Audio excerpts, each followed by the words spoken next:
What's up guys, DB-YGO here. I'm coming at you with a deck profile. I went to a Tengu Format tournament in Omaha tonight and I took first place undefeated, and I figured I would share the deck with you. If you guys like the video, like the deck list, be sure to like, subscribe, get the bell on, share the video, share the channel, all that good stuff, and I'd greatly appreciate it. And we'll just get right into it. So I played Falcon Punch. Falcon! This deck is really fun and really good, and it was a last-minute decision to play this deck. I have been playing cat Sith control religiously in this format for the past few months, and I decided to try this out and switch it up, and I do not regret my decision. This deck is really fun to play, and really, it's got some nice metagame text to it, just naturally, like Mist Valley Falcon, for example. 2000 attack, normal summon. It can only attack if you return a card you control to the hand. So you use this to recycle continuous traps like Phoenix Chain, Call the Haunted. It can recycle tour guides if you need to, and some other fun stuff that I will go over with you as we go through the deck profile. So he's your main engine of the deck. He's your main beater. You play 3 of them. Next we've got 2 Thunder King Ryo. And I want to bump this back up to 3. I will go over my choices when we get to them. But right now it was main deck 2 Thunder King Ryo. One of the best normal summons in the format. It's really good. Needs no explanation really. 3 copies of Tour Guide and Sangin. Just one of the best normal summons in the format as well. It's probably second, or I don't know. Can't decide which one's better, Thunder King Ryo or Tour Guide. They're both really good normal summons. Tour Guide, just basically a normal summon, gets you a 2500 beater in the form of Leviathan Dragon, or gets you out of Sangin to use to search for other cards. Just one of the best engines in the format. 2 Card Trooper. This is one card that I may consider cutting. Not sure if I want to cut it all together or if I want to drop it down to 1. I didn't like 2 of them very much. I felt like it's got good utility in the deck, but there's a lot of times I would have rather it been something else. I think I would rather it be a 3rd Thunder King. I may just keep 1 Card Trooper in. You play it to mill monsters to supplement, like Call the Haunted, Limit Reverse, BLS, stuff like that. It does have good utility, but I don't know. I'm not sure how I feel about it, but we'll see. I think I'm gonna test other things, but that's okay. 1 Gale the Whirlwind. It's a really good level 3 generic tuner. Beats over problem cards once you have their attack with it. Turns itself into an Armor Master or a Black Rose if you needed to.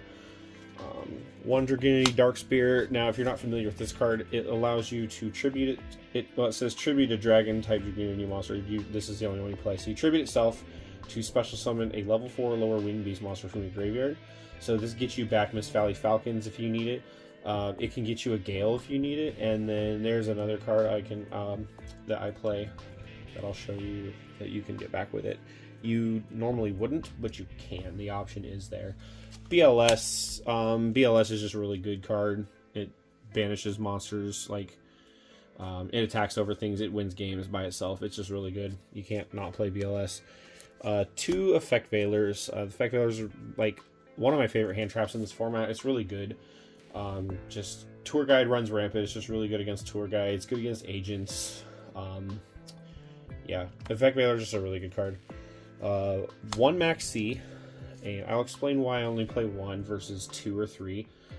Max C is good, but in Tengu it's just good and balanced. The only way it gets really out of hand is if your opponent is wombo comboing with synchro decks like Tengu Plant. Or if you're able to run over several reborn Tengus, it's really good to max C on your own turn to force them to special summon so you can draw cards. But I'll explain why there's only 1. And there is a main deck DD Crow. This is the other winged beast monster you play that you can get back with Dragunity Dark Spear. 9 times out of 10 you won't, but there is a reason why you could, and I will go over that.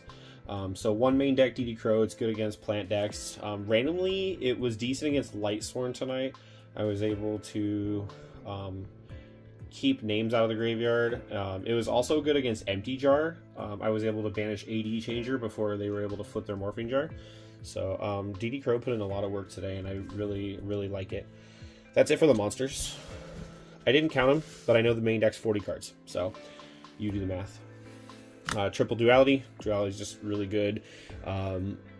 While there is some special summoning in this deck, you are definitely a normal summon, beat stick pass type of deck. So Pot of Duality gets you some really good stuff. It actually digs for your Falcons, it digs for your Fiendish Chains, your Thunder King Ryos. A lot of good first turn cards to dig for with Pot of Duality.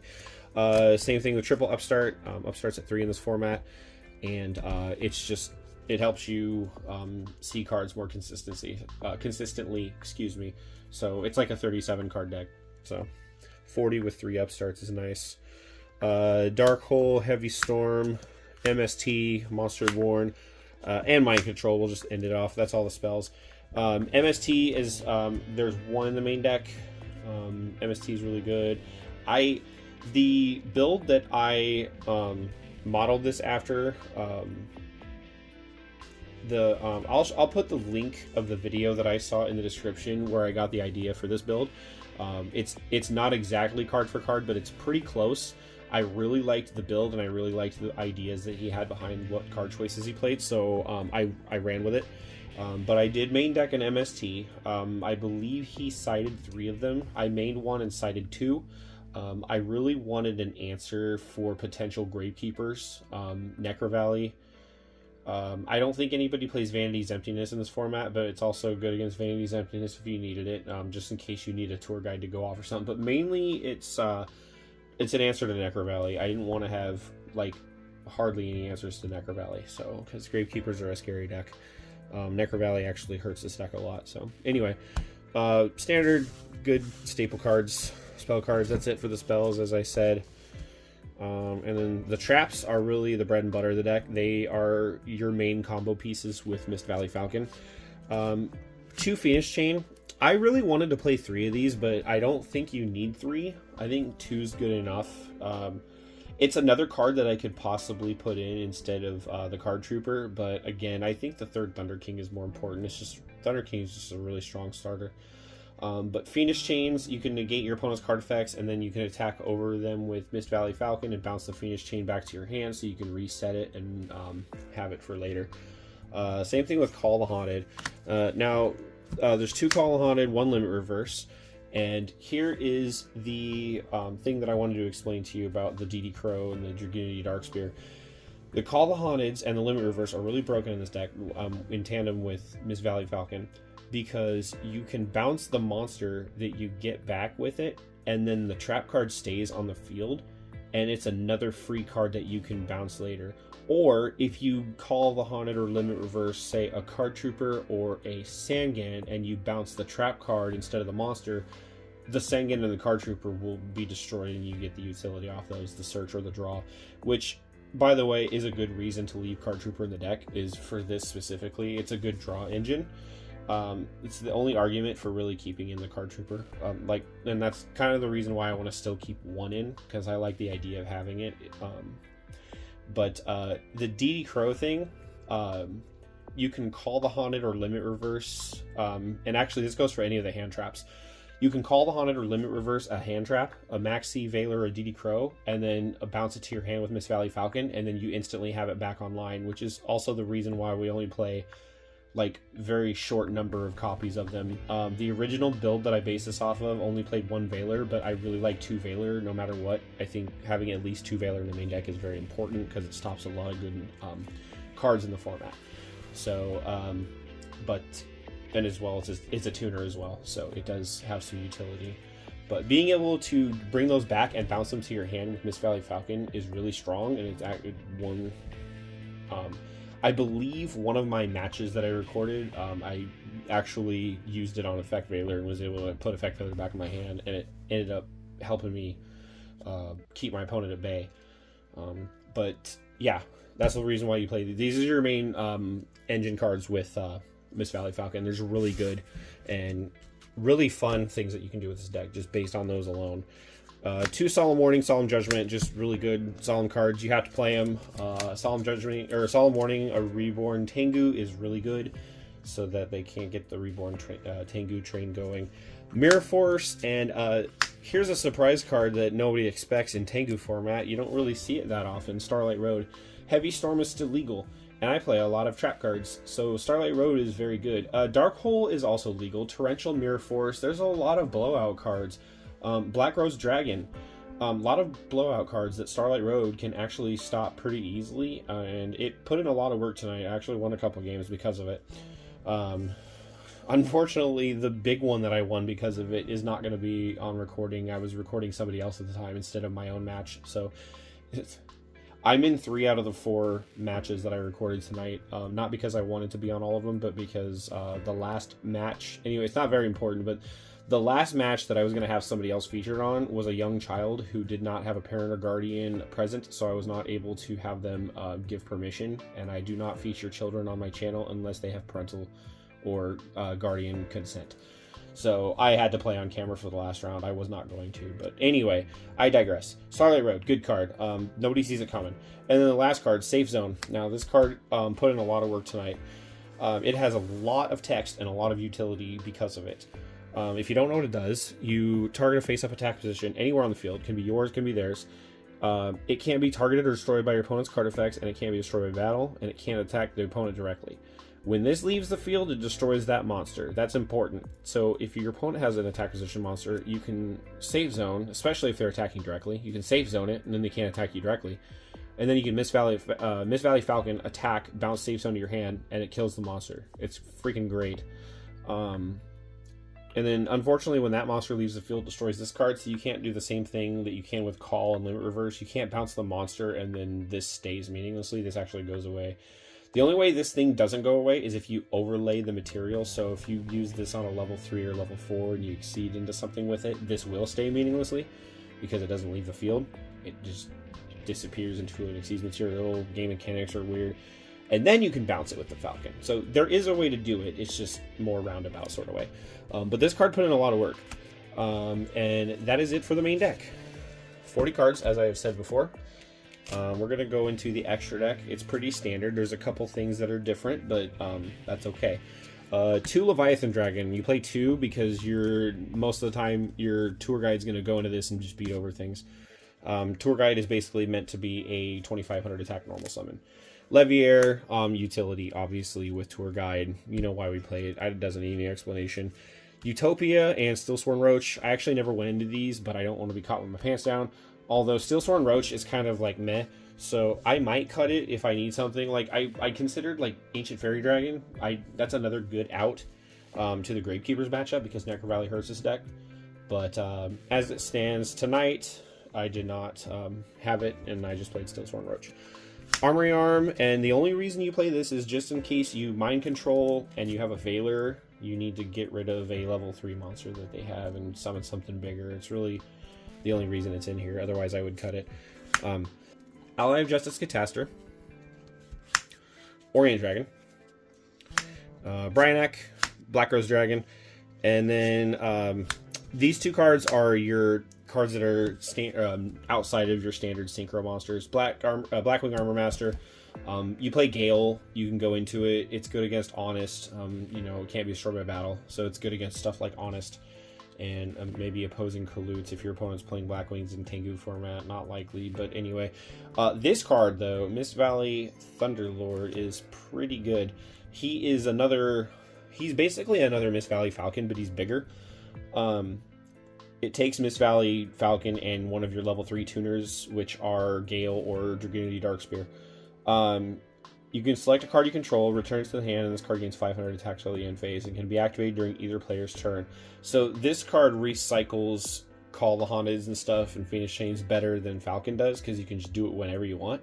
And it becomes 3100. It's a 3100 attack, level 7 Synchro. He's really good. I actually won a couple games with him tonight too. Stardust Dragon, Scrap Dragon, and Trishula because they're your best level 8s and level 9 in Tengu format. I didn't summon Trishula today. I really wanted to.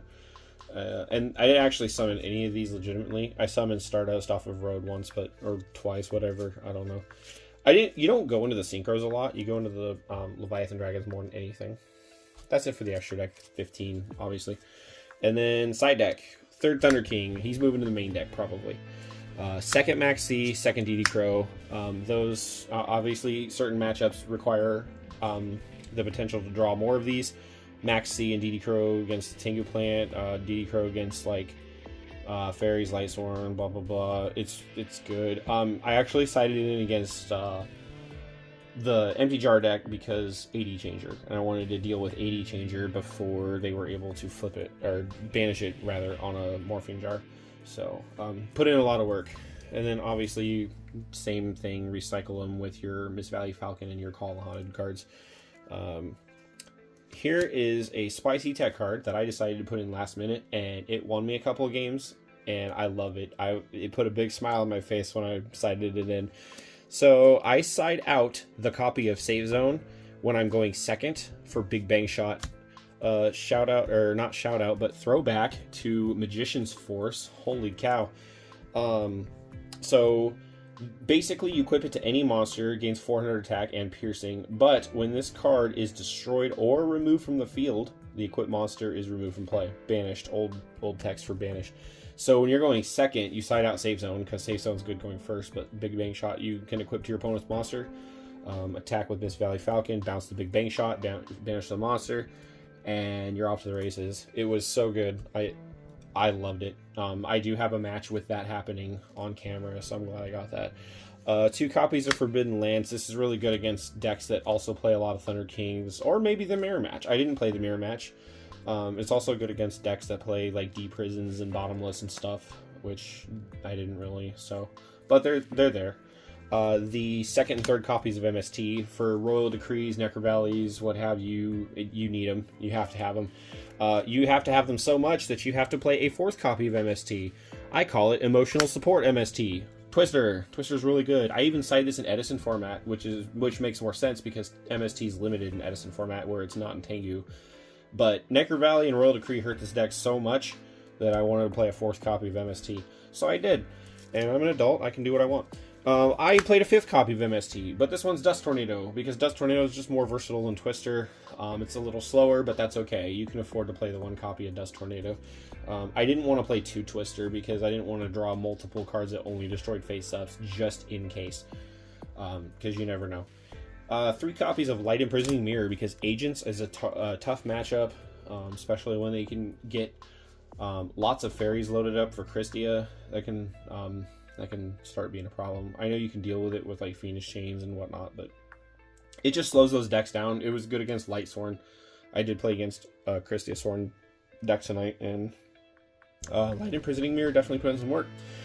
And the last 2 cards, Black Horn of Heaven, also really good against Agents randomly, because they go into like Galshi or Leviathan Dragon, Levier, BLS, Hyperion, Christia is really good against that, actually. I didn't really side it against anything else. I think I could have sided it against Tengu if I really wanted to, because they go into Synchros, but it's not that important. It's more important against Fairies, Agents. So, yeah, that's it for the deck profile. Let me know what you guys think. If you have any questions, let me know down in the comments. I'll be happy to answer them. Again, the deck that I base this off of, I will leave a link in the description to that video so that you guys can see the original build. I really liked the build so much that I drew the inspiration of this deck off of it. I think it's very good. I think this deck is very underrated. I think more people should play it. Miss Valley Falcon beats over Thunder King Ryo. That's really the important thing. Thunder King Ryo doesn't do anything in this deck. It just stops duality for a little bit, and then you kill it. But anyway, yeah. Appreciate you guys watching. Subscribe, get the bell on, all that good stuff. Watch the matches. At the time I'm recording this, I'm actually recording this before I have the matches posted, because I wanted to get the video done and out of the way. But I will be posting the matches before I post this video. So hope you guys watch those matches and enjoy. They're a lot of fun. I had a good time in Omaha. Shout out to Colin at Dragon's Lair for hosting. He's a real one. I love that man, and he hosts good events. So go play some Yu-Gi-Oh in Omaha whether you play Standard or Time Wizard, whatever. He hosts good events. He does good prizes. And he's a real cool dude. Known him for years. So again, shout outs to him. Shout outs to Jeremy Bader for being an awesome judge. And shout outs to all my opponents and people there. It was good to see you guys. I don't see you guys as often as I used to anymore because I live in Lincoln, not in Omaha. And I know I'm rambling now. You guys can skip the end of this video if you want. I was just, you know, giving shout outs because I love my Yu-Gi-Oh peeps. But anyway, yeah, thanks for watching. I appreciate you guys, and we will see you next time.